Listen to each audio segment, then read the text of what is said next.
गीता भारतीय अद्वैत वेदांत की एक अत्यंत गूढ़, क्रांतिकारी और प्रत्यक्ष सत्य की ओर संकेत करने वाली ग्रंथ है। ये ग्रंथ न तो कर्मकांड पर आधारित है, न भक्ति की भावुकता पर, और न ही किसी सामाजिक या नैतिक व्यवस्था को सुधारने का प्रयास करता है। इसका एकमात्र उद्देश्य है मनुष्य को उसके वास्तविक स्वरूप से साक्षात्कार कराना। एक अष्टावक्र गीता का मूल प्रश्न। अष्टावक्र गीता का मूल प्रश्न यह नहीं है कि मैं क्या करूं, बल्कि यह है मैं कौन हूं। यही प्रश्न मानव जीवन की जड़ है। अष्टावक्र ऋषि स्पष्ट कहते हैं कि जब तक मनुष्य स्वयं को शरीर, मन और अहंकार मानता रहेगा, तब तक वह बंधन में रहेगा। अष्टावक्र गीता का उद्देश्य इस मूल भ्रांति को तोड़ना है। 2 मैं शरीर नहीं हूं, केंद्रीय उद्देश्य। अष्टावक्र गीता का सबसे प्रमुख और बार बार आने वाला संदेश है, तुम शरीर नहीं हो, तुम शुद्ध चेतना हो। मनुष्य जन्म से ही स्वयं को शरीर मान लेता है। इसी पहचान से सुख, दुख, भय, मृत्यु का डर, लालसा और वासना जन्म लेती है। अष्टावक्र गीता का उद्देश्य इस गलत पहचान को जड़ से उखाड़ फेंकना है। ये ग्रंथ बताता है कि शरीर दृश्य है, मन परिवर्तनशील है, विचार आते जाते हैं, लेकिन तुम वह साक्षी हो जो सब देख रहा है। 3 बंधन और मुक्ति की नई परिभाषा।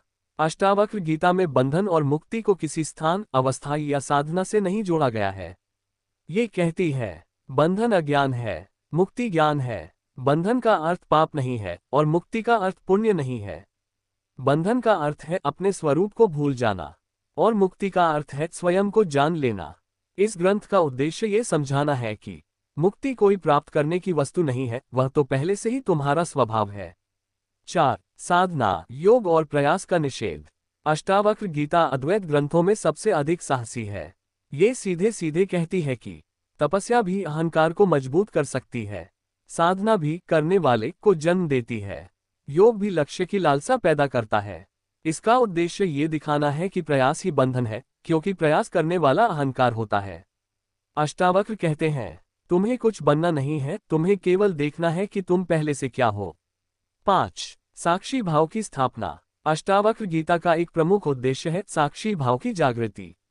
साक्षी का अर्थ है जो देखता है पर जुड़ता नहीं, जो अनुभव करता है पर प्रतिक्रिया नहीं करता, जो सब में उपस्थित है पर किसी का नहीं है।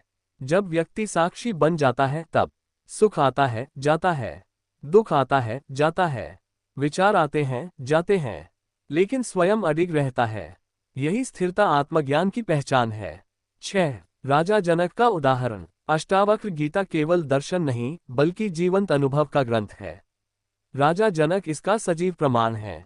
राजा होते हुए भी जनक न राज में फंसे, न त्याग में उलझे, न कर्तव्य में बंधे। अष्टावक्र गीता का उद्देश्य ये दिखाना है कि मुक्ति जीवन से भागने में नहीं, बल्कि जीवन को साक्षी भाव से जीने में है।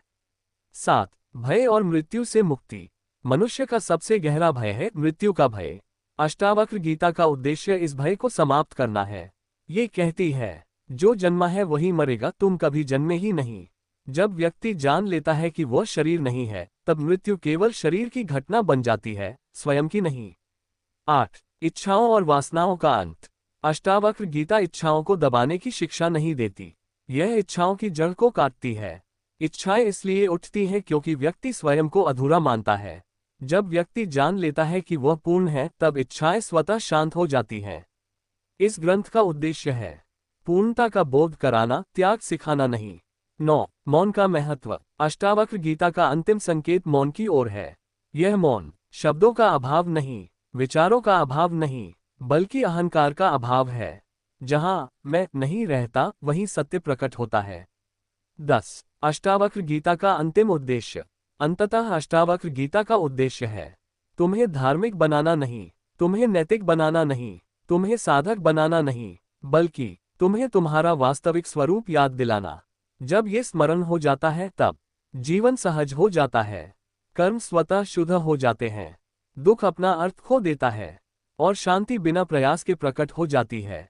निष्कर्ष, अष्टावक्र गीता कोई पढ़ने का ग्रंथ नहीं, जागने का निमंत्रण है। ये कहती है कुछ बनने की दौड़ छोड़ो, जो हो उसे पहचानो। यही अष्टावक्र गीता का उद्देश्य है, आत्मस्मरण, आत्मसाक्षात्कार और परम स्वतंत्रता।